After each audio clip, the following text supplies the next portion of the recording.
आपके साथ मैं हूं ऋतिक सविता। स्वागत है आपका एसपीएन 9 न्यूज की खास पेशकश आज की बात में। आज हम ये बात करने वाले हैं कि आज क्यों कांग्रेस पार्टी की जो है वो किरकिरी होती नजर आ रही है, चाहे वो अध्यक्ष पद का चुनाव हो या फिर गहलोत सचिन पायलट की लड़ाई हो या फिर कहीं भी किसी राज्य को संभालने की बात हो या फिर लोकसभा चुनाव आने वाले हो वहां की बात हो। क्योंकि अभी तक लगभग 2013 से लेकर 2022 तक लगभग वो 43 चुनाव से ज्यादा हार चुके हैं। आखिर ये हार का कारण है क्या, इन सभी पर हम आज चर्चा करने वाले हैं और ये भी जानेंगे कि कांग्रेस पार्टी आखिर कैसे अपनी मजबूती को थामे रखेगी, कैसे वो इस गर्त से ऊपर आएगी। इस तमाम सवालों का जवाब आज हम लेंगे साहिब से। साहिब, आपको बहुत बहुत स्वागत है एसपीएन 9 न्यूज में।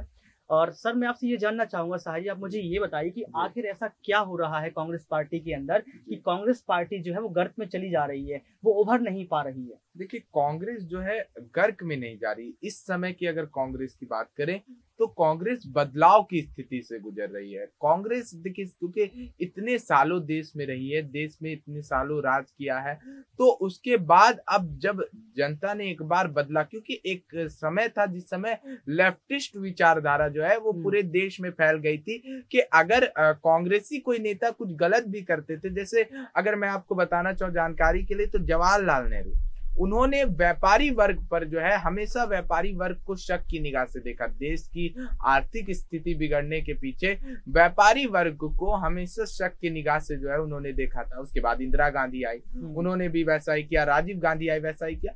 तो कांग्रेस को लेकर के अब जो है, और दूसरी बात की आती है परिवारवाद, कि कांग्रेस किसी नए नेता को मौका नहीं देती। देखिए, आप ही मुझे बताइए, आपने परिवारवाद का नाम लिया और आपने अच्छे तरीके से उसको बताया। मैं जानना चाहूंगा कि परिवारवाद की जो राजनीति है वो क्या अध्यक्ष पद से खत्म हो जाएगी? क्योंकि 70 साल में उनके यहाँ जो अध्यक्ष रहा है वो सब गांधी परिवार से रहा है, लेकिन इस बार सिर्फ 2 ही नामांकन क्यों, सिर्फ 2 ही दावेदार क्यों? लेकिन उसमें भी ये बयान आ रहे हैं लगातार कि जो खड़गे हैं वो जीतेंगे, और इस पर कमेंट आ रहे हैं कि खड़गे जो है वो कांग्रेस की कठपुतली बनकर रहेंगे। तो आप मुझे ये बताइए कि 70 साल की राजनीति में आप कह रहे हैं वो उभर रहे हैं, वो उससे जूझते हुए अच्छी हालत में आ रहे हैं। देखिए, तो मुझे ये आपने बताइए, जो कहा कि 70 साल में गैर कांग्रेसी अध्यक्ष भी रहे, कई ऐसे अध्यक्ष रहे गैर कांग्रेसी, लेकिन आपने एक बात कहा कि मल्लिकार्जुन खड़गे को कठपुतली क्यों कहा जा रहा है। तो देखिए, कठपुतली को लेकर के, देखिए जिस समय अशोक गहलोत को लेकर के अध्यक्ष बनाने की चर्चा थी, उस समय देखिए जब अशोक गहलोत ने बिल्कुल कांग्रेस के खिलाफ ही फूंक दिया, तो यहाँ पर बातें हो गई कि अशोक गहलोत ऐसा दिखाना चाह रहे हैं कि गांधी परिवार की पकड़ जो है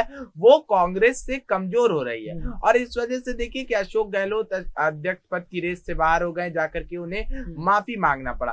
तो हर हाल में अगर आप देखिए, हर हाल में यहाँ पर गांधी परिवार चाहता है कि कांग्रेस पर उनकी पकड़ बनी रहे। एक सवाल इसमें और डालूंगा कि आपको क्या लगता है, आपका एक पर्सनल ओपिनियन होगा कि आपको क्या लगता है कि कल जो रिजल्ट आउट होने वाला है अध्यक्ष पद का, तो उसमें कौन सबसे आगे आपको नजर आता है कि कौन जीतने वाला है? क्योंकि कांग्रेस पार्टी हमेशा कहती है कि उसकी जो सोच रही है वो युवा सोच रही है, और जो खड़गे हैं और जो थरूर हैं, थरूर युवा सोच वाले हैं। लेकिन यहाँ पर ये जो ऐसा माहौल बना जा रहा है, ऐसा सनसनीखेज बनाई जा रही है कि यहाँ ऐसा लग रहा है कि जैसे खड़गे जीत चुके हों, इसका रिजल्ट कल ही आउट हो चुका हो। तो आपको क्या लगता है कि कौन जीतने वाला है, और अगर कोई जीतता है तो उसके पीछे उसका क्या कारण हो सकता है? देखिए, आपने चर्चा काफी ज्यादा सुनी होगी। तमाम कांग्रेस के कार्यकर्ता जो है वो राहुल गांधी के पास जाकर के कह रहे थे कि आप ही अध्यक्ष बन जाइए, यानी कि कांग्रेस मतलब गांधी परिवार, और गांधी परिवार जो चाहेगा वही होगा। आप देखिए, सबसे शशि थरूर एक अच्छे शालीन स्वभाव के नेता, उनका व्यक्तिगत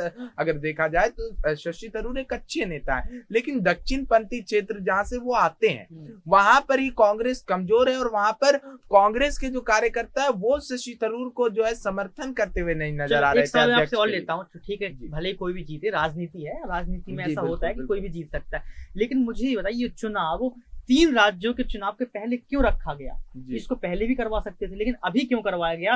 क्योंकि अभी उनकी हालत देखी जाए तो हिमाचल प्रदेश को ले लीजिए, राजस्थान को ले लीजिए, गुजरात को ले लीजिए। गुजरात में तो उन्होंने शुरुआत ही नहीं की है। देखिए, तीन विधानसभा चुनाव की आपने बात की, हिमाचल, गुजरात। तो देखिए, सबसे पहले कांग्रेस के ऊपर मैंने आपको एक बात बताया कि परिवारवाद के आरोप लगे, और राहुल गांधी और सोनिया गांधी के कमीज पर जो परिवारवाद का ठप्पा लग गया है, उसको धुलने के के लिए कहीं ना कहीं जो है विधानसभा चुनाव से अध्यक्ष के चुनाव जो है रखे गए पहले, ताकि जब चुनाव में उतरे तब सामने वाली पार्टी जो विरोधी पार्टी है उसको मौका ना मिले कि वो परिवारवाद का आरोप लगा सके। तो आपने ये कहा कि परिवार का आरोप ना लगा सके, मुझे ये बताइए कि जो वो कर रहे हैं यात्रा, भारत जोड़ो यात्रा, इससे कितना फर्क पड़ने वाला है तीनों राज्यों में, आपको क्या लगता है? क्योंकि उन्होंने कहा था कि बेटी हूँ, लड़ सकते हो उत्तर प्रदेश चुनाव में, तो खास नतीजा नहीं मिल रहा, उसका कुछ रिजल्ट इतना अच्छा नहीं आया, तो आपको क्या लगता है कि उन्होंने अभी एक नया ये दौर शुरू किया है भारत जोड़ो यात्रा, इस यात्रा से कितना फर्क पड़ने वाला है आगामी चुनाव? भारत जोड़ो यात्रा के लिए जो गणित है उसको समझना होगा। देखिए, कांग्रेस जब शुरुआती दौर से कांग्रेस देश पर काबिज हुई थी तो दक्षिण पंथी क्षेत्रों में कांग्रेस की काफी मजबूत पकड़ हुआ करती थी, लेकिन जैसे जैसे जो है कांग्रेस आगे बढ़ती गई, दक्षिण पंथी क्षेत्रों में जो है कांग्रेस बढ़ती चली गई, कांग्रेस का वोट बैंक तितर बितर हो गया, और यही कारण रहा कि 337 लोकसभा सीट जो है दक्षिण पंथी क्षेत्रों के, उसमें से कांग्रेस मात्र 37 सीट लेकर के आ पाती है। तो कांग्रेस वहां पर कमजोर, तो कांग्रेस ने देखा कि अगर हम मजबूत हो सकते हैं, वापस से जो अपना वोटर से उसको जोड़ सकते हैं, तो वो दक्षिण पंथी क्षेत्र का दौरा करके ही होगा। आप देखिए, राहुल गांधी जो है वायनाड से सांसद है, अमेठी से हार गए लेकिन वायनाड से सांसद बने, और देखिए आप जो भी दौरा हो रहा है वो मुख्यतः जो है साउथ एरिया को। सर मुझे ये बताइए, आपकी गुजरात में इतनी कमजोर क्यों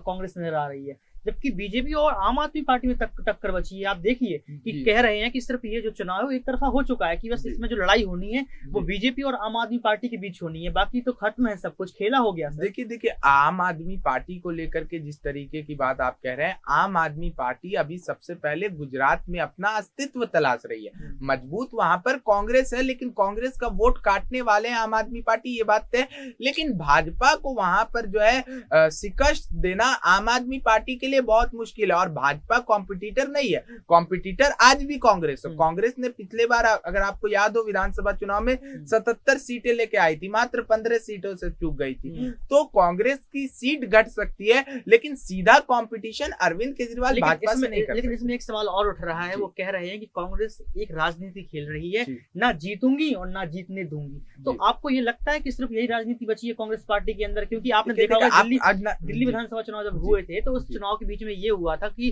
कांग्रेस ने सिर्फ यही चाल चली थी कि मुझे सिर्फ बीजेपी को कैसे पीछे करना है, बीजेपी की जो वोट बैंक है, बीजेपी की जो सीटें हैं उनको कैसे पीछे खींचना है। तो क्या यही राजनीति आपको गुजरात में देखने को मिलती है?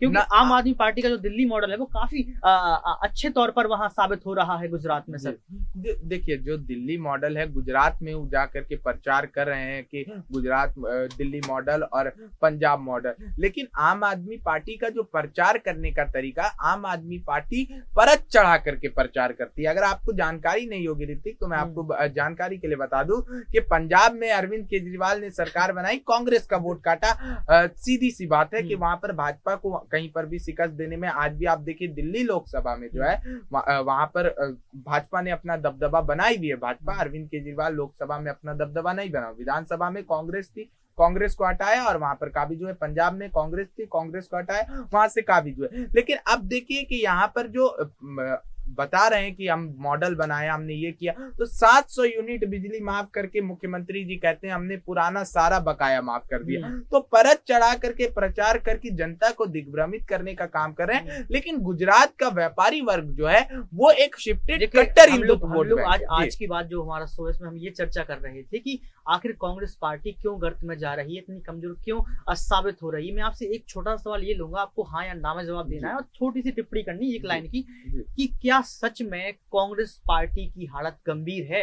क्या वो सच में गर्त में जा रही है? क्योंकि 70 सालों में जो देखा गया वो यही देखा गया अभी आने वाले चुनावों में कि बहुत ज्यादा नीचे स्तर पर पहुंच गई है। तो आप मुझे ये बताइए कि वो निचले स्तर पर है या नहीं, और अगर है तो क्यों? जी बिल्कुल, देखिए कांग्रेस तो नीचे चली ही गई है आने वाले सालों में, क्योंकि जनता का यकीन जो है काफी ज्यादा हट गया है। और अब देखिए, आपने पूछा कि क्यों है ऐसी स्थिति, क्योंकि देखिए पूर्व जो राजनीति कांग्रेस ने की है, ऐसा नहीं है कि कांग्रेस ने कई समुदाय का तुष्टीकरण नहीं किया, तुष्टीकरण उन्होंने भी किया, और यही कारण है कि जिस समुदाय का तुष्टीकरण वो करते हुए आए, आज उसने भी छोड़ दिया। और कई ऐसे फैसले भी थे जो अभी इस बात पे चर्चा नहीं करेंगे, लेकिन कई ऐसे फैसले थे मनमोहन सिंह के जिसको लेकर के भी जो है सरकार यहाँ पर कांग्रेस तो की गिरी। बहुत बहुत शुक्रिया सर आपका। लेकिन मैं आपको बता दूं कि ये राजनीति है और राजनीति की दास्तान ऐसी होती है कि इसमें कभी भी तलका फलट हो सकता है, कभी भी कोई भी जीत सकता है, कभी भी कोई आ सकता है। लेकिन यहाँ पर सवाल हम लोग ये चर्चा कर रहे थे आज की बात में कि आज क्यों कि कांग्रेस इतनी गर्त में जाती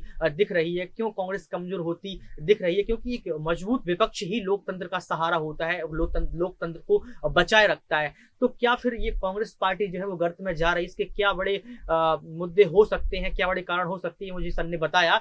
लेकिन सर आपको बहुत बहुत शुक्रिया। हम बात करते रहेंगे, आज की बात में आपसे मिलते रहेंगे। बहुत बहुत शुक्रिया। आप देखते रहिए SPN9 न्यूज।